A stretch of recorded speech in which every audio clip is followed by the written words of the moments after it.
Hello everyone, Gin here, and today I'm going to be talking about Modern Warfare 2 and what went wrong with it. But first, I'm going to be talking about what good things were right with Modern Warfare 2. So, it's a great Call of Duty game and a great game on its own. It has a memorable story with cool characters like Ghost and Ramirez, which spawned funny memes like Ramirez do everything. It had some memorable missions too. No Russian was particularly infamous at the time, and still is today. The Gulag and Second Son were completely different than what had been in the story before. And I really like the Spec Ops mode too. There was an AC-130 co-op mission, a snowmobile race, a shootout at the airport, bomb defusal, all sorts of stuff. Even the multiplayer was good, but the multiplayer is where the problems were. But it had some good stuff too. It had great hit detection, which that was because of the new Infinity Ward engine. Call of Duty 4 didn't have great hit detection at all. It had pretty good weapons too. Maybe not the most weapons, but it had things like the UMP-45, which I think is a bit overused, but not overpowered. The Vector, well, that's like the baby ACR with a much higher fire rate. There's the actual ACR, the M4, the FAMAS, the SCAR-H, the SPAS-12. There are also the new selectable kill streaks. You could choose a chopper gunner, a Pavlo, a Harrier strike, a stealth bomber, a Predator missile, an AC-130, or even a tactical nuke, and actually, even more than that. There are awesome maps too. A mixture of new maps, like entirely new maps like Rust, scrapped Call of Duty 4 DLC like Favela and Invasion actually.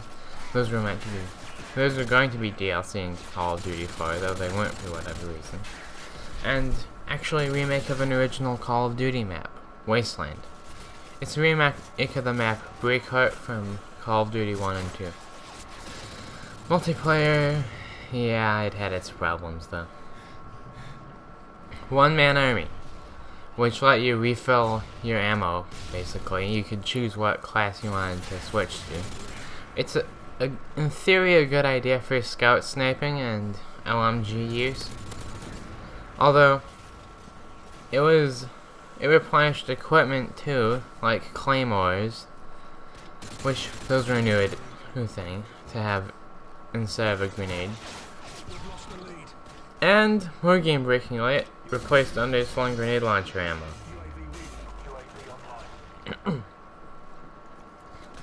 It really ended up as just a crutch pick for noob tubing and really nothing else.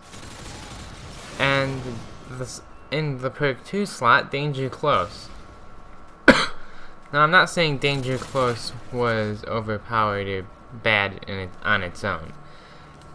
Call of Duty 4 and World at War both had perks that increased the damage you did with explosives, and both games had noob tubes. The reason Danger Close was really overpowered was one-man army. And Danger Close Pro let you do more damage with kill streaks, which you're noob tubing your way to. It was not a great idea to have one-man army and Danger Close. And perk 3, I think everyone knows, Commando. So, this was a great idea.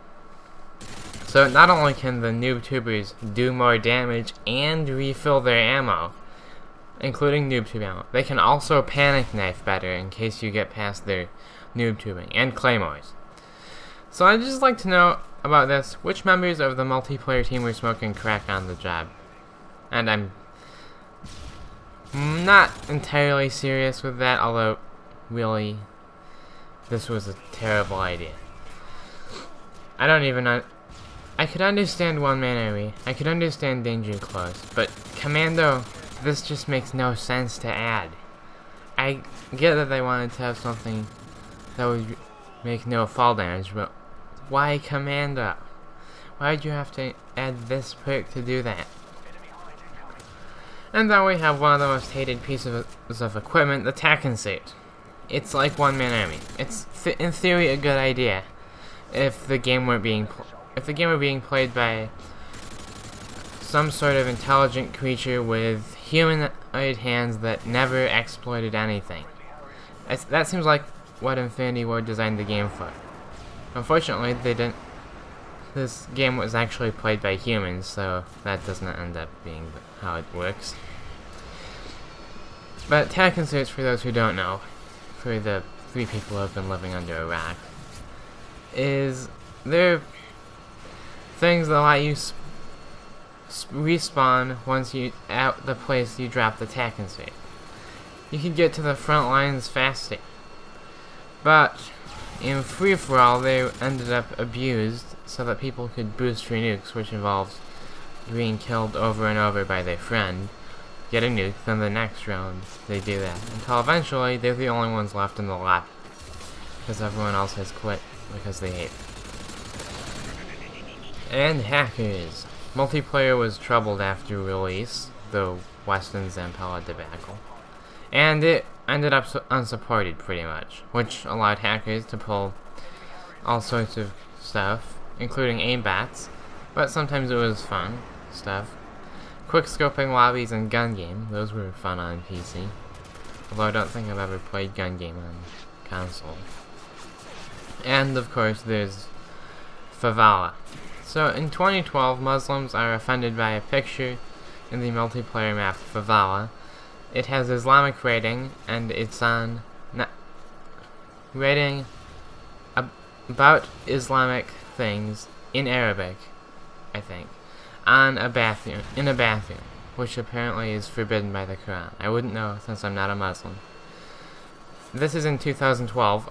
I don't really have a problem with Infinity Ward changing that, and honest to goodness, I don't care what's on the painting if there is a painting. But the real slap to the face is that Infinity Ward changed this, but they didn't change anything else. So, in addition, they also didn't add the map back into public playlists on the PC, so it's still only a private match only map. But thanks for watching, everyone. I'll see you later. Go453 out.